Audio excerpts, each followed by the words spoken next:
السلام علیکم ورحمۃ اللہ وبرکاتہ. Class 9 Lecture General Science Chapter number 5 and date is 27th August 2020. بسم اللہ الرحمن الرحیم. قال ربی اشرح لی صدری ویسر لی امری واحلل عقدۃ من لسانی یفقہوا قولی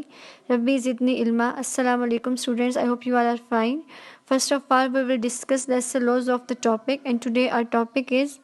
دوا اور اس کا غلط استعمال. یعنی ایسا لوز میں آپ نے فرسٹ آف آل جو ڈسکس کرنا ہے وہ یہ ہے کہ آپ کے پاس دوا اور اس کا استعمال، یعنی آپ دوا کا اگر غلط استعمال کرتے ہیں تو وہ آپ کی زندگی پر کس طرح مرتب ہو سکتی ہے، خاص طور پر آپ کے انسانی یعنی دماغ اور جسم پر کس طریقے سے اثرات مرتب کر سکتی ہے، یا آپ کون سی دوا کا کس طریقے سے استعمال کر سکتے ہیں. آپ کے پاس یہ کہ ہر مفرد دوائی انسان کے دماغ، جسم اور زندگی پر خصوصاً اثرات مرتب کرتی ہے، بلکہ اس سے فرد کے آس پاس کے لوگ بھی بالواسطہ طور پر متاثر ہوتے ہیں. اس لیے یہ سمجھ لینا ضروری ہے کہ مفرد دوا ہے کیا، اس کے ممکنہ استعمالات کیا ہیں، یعنی جسم کے کارکردگی میں غیر معمولی تبدیلی رونما ہوتی ہے اور کس طریقے سے رونما ہوتی ہے. آپ سمپل اس کی اگزامپل لے سکتے ہیں کہ آپ کی جو باڈی کے اندر پین ہوتے ہیں ان پہ آپ کے ہارمونز ایکٹ کر کے آپ کو اس پین سے ریلیف دیتے ہیں. اور اگر کبھی آپ اپنے ہارمونز کو اس چیز کا عادی کر دیتے ہیں کہ آپ کے ہارمونز بغیر کسی بھی پین کلر کے یا کوئی بھی میڈیسنز کے ایکٹ نہیں کر سکتے، تو ایز اے رزلٹ آپ کو بغیر میڈیسن کے سکون نہیں آتا. یعنی اگر ایک انسان کا سر درد جو ہے وہ پیناڈول یا پیراسٹامول کھانے سے ہی جاتا ہے تو اس کے ہارمون اس میڈیسن کے عادی ہو چکے ہوتے ہیں، تو جب تک وہ درد میں سر درد کے دوران اس دوائی کا استعمال نہیں کرے گا اس وقت تک اس کو ریلیف نہیں ملے گا. اور اس کے برعکس کچھ لوگ ایسے ہوتے ہیں جو اپنے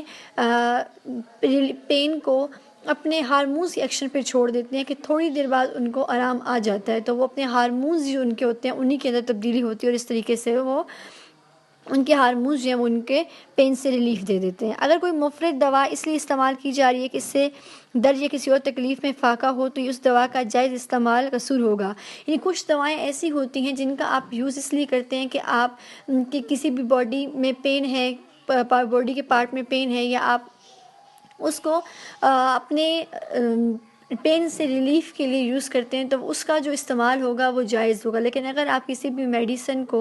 اس طرح سے استعمال کرتے ہیں کہ وہ آپ کا معمول بن جائے تو اس کا عدم استعمال جو ہے وہ آپ کو اضطراب پیدا کر دے، یعنی اس کے بغیر آپ کو چین ہی نہ. یعنی اگر آپ کو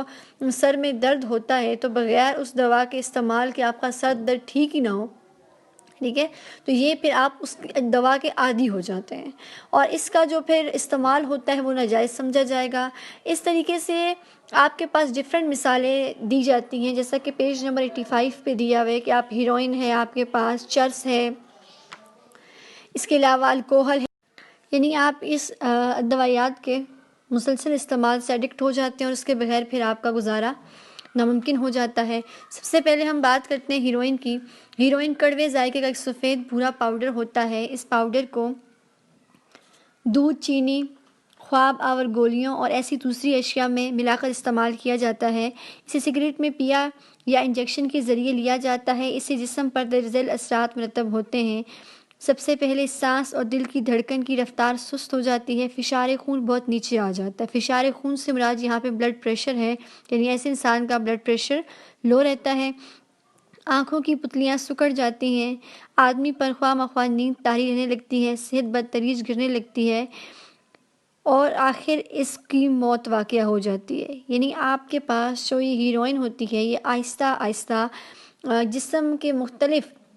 عوارض کے ساتھ آپ کو موت کی طرف دھکیل دیتی ہے. اس کے بعد چرس حشیش ہے. یہ بھی بھنگ یا گانجا کی مختلف اقسام ہیں جو بنجر زمینوں میں ایک جنگلی پودے کے طور پر پائی جاتی ہے. چرس میں بھنگ کے سبز پتوں کا جوہر اور حشیش میریجوانا کے پودوں کے بالائی پھولوں کا عرق شامل کر کے اسے شکل دی گئی ہوتی ہے. حشیش کے پودے کا عرق بھی استعمال ہوتا ہے. اس نشہ آور مرکب کو سگریٹ کے ساتھ یا مشروب کی صورت میں استعمال کیا جاتا ہے جس میں انسانی پر اس کے درج ذیل اثرات مرتب ہوتے ہیں. یعنی آپ کے پاس جو بھنگ یعنی گانجا ہوتا ہے یہ ایک جنگلی زمین پہ، یعنی آپ کے پاس جنگلی پودا ہوتا ہے جو بنجر زمین پہ اگتا ہے. اس کے اندر میری جوانا ایک جڑی بوٹی ہوتی ہے یا ایک پودا ہوتا ہے جس کا عرق شامل کر کے بھنگ تیار کی جاتی ہے، یعنی آپ کے پاس چرس تیار کی جاتی ہے. بہت سے جو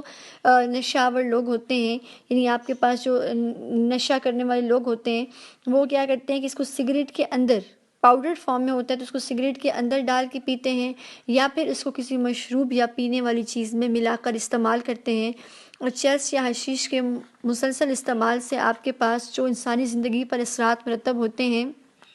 ان کے بارے میں ذکر کرتے ہیں۔ اعضائے انسانی کی باہمی مطابقت کو کمزور کرتا ہے، یعنی انسان کے جو مختلف اعضاء ہوتے ہیں ان کی آپس میں کوارڈینیشن ختم ہو جاتی ہے، یعنی آپ کا دل اور دماغ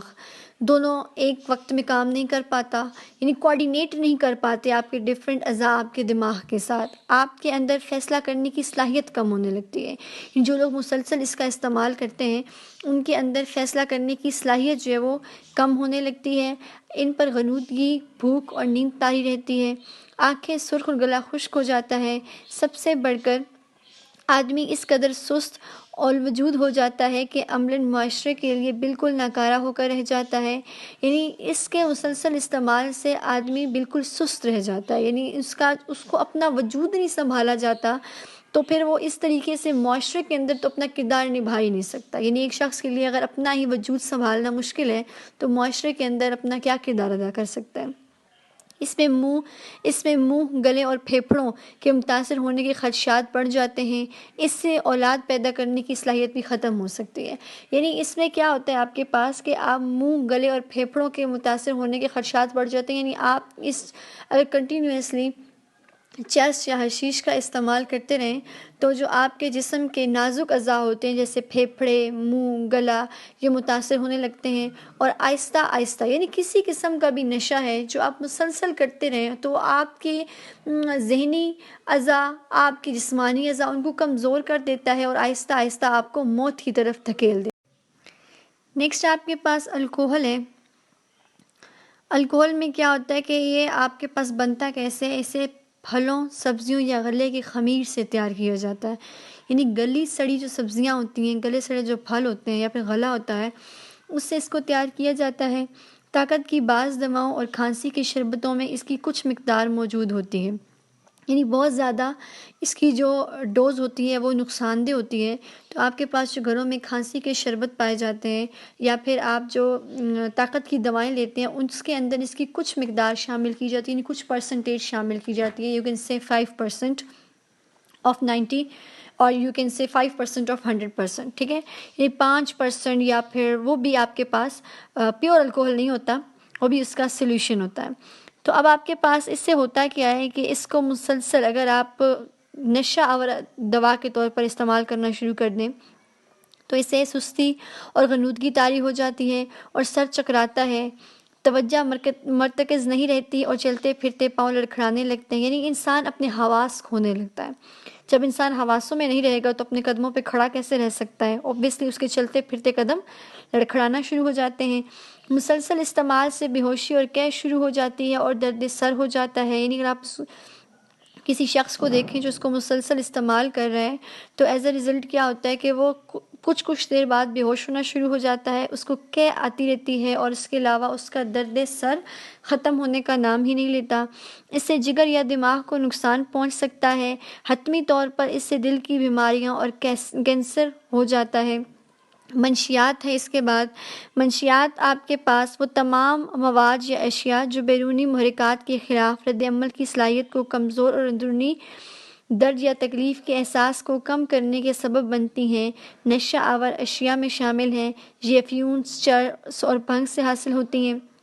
اب جو منشیات ہوتی ہیں وہ ان تمام میں شامل ہے، جیسے آپ کے پاس افیون ہے، چرس ہے، بھنگ ہے، جو آپ نے پیچھے پڑھی ہے ساری کی ساری، وہ ساری کی ساری آپ کے پاس منشیات میں آ جاتی ہیں، یعنی منشیات لینے والا انسان، یہ نشہ آور ادویات یوز کرنے والا انسان یہ سمجھتا ہے کہ اس کو اندرونی طور پہ اس درد سے، تکلیف سے نجات مل رہی ہے، لیکن دراصل ایسا ہوتا نہیں ہے۔ ہوتا یہ ہے کہ انسان اپنے حواسوں میں نہیں رہتا، اور جب انسان اپنے حواسوں میں نہیں رہتا تو آپ دیکھتے ہیں کہ جب آپ کے مائنڈ میں، آپ کے ہارٹ میں کوارڈینیشن ہی نہیں ہوتی تو ایز اے ریزلٹ آپ کو درد کا، آپ کو پین کا احساس ہی نہیں ہوتا، اور آہستہ آہستہ آپ دنیا و مافیہ سے بے خبر ہوتے جاتے ہیں، یعنی آپ کا تعلق دنیا سے ختم ہوتا جاتا ہے، اور آپ کو لگتا ہے کہ آپ اس چیز کو استعمال کریں گے تو آپ کا درد کم ہوگا، ادروائز آپ دوبارہ اس تکلیف میں مبتلا ہو جائیں گے۔ ایکچولی وہ آپ کو دنیا سے بہت دور لے جاتی ہے، یعنی آپ اپنے ہوش میں نہیں رہتے، درد وہیں کا وہیں ہوتا ہے، لیکن آپ کا مائنڈ اس درد کے بارے میں سوچ نہیں پا رہا ہوتا، یعنی اس دوا کے زیر اثر غنودگی میں چلے جاتے ہیں آپ، اور آپ کو ایسا لگتا ہے جیسے کہ آپ نشہ اور ادویات کو یوز کر کے اپنے درد کو کم کریں۔ اس کے بعد آپ کے پاس ہے کہ حکومت جو ہے وہ آپ کے پاس سرکاری اور اخلاقی ذمہ داری نہیں بلکہ معاشرے کے دیگر افراد پر، یعنی ساری کی ساری ذمہ داری آپ حکومت پہ نہیں ڈال سکتے، کچھ آپ کی معاشرے کے جو افراد ہیں ان پر بھی فرض ہوتا ہے کہ وہ اپنی رسانی تک کی روک تھام میں حصہ لیں، یعنی جو آپ کی ڈائری ہے وہ ہے چیپٹر نمبر 5 پیج 84 to 86، یعنی آپ کے پاس جو پورا ٹاپک ہے ادویات اور اس کا غلط استعمال، آپ نے اس میں سے MCQs بنانے ہیں 15۔ Now we are going to end our lecture with dua۔ بسم اللہ الرحمن الرحیم، سبحانک اللہم و بحمدک، اشہد ان لا الہ الا انت، استغفرک و اتوب الیک۔ Take care of yourselves and your families and stay tuned to your books۔ اللہ حافظ۔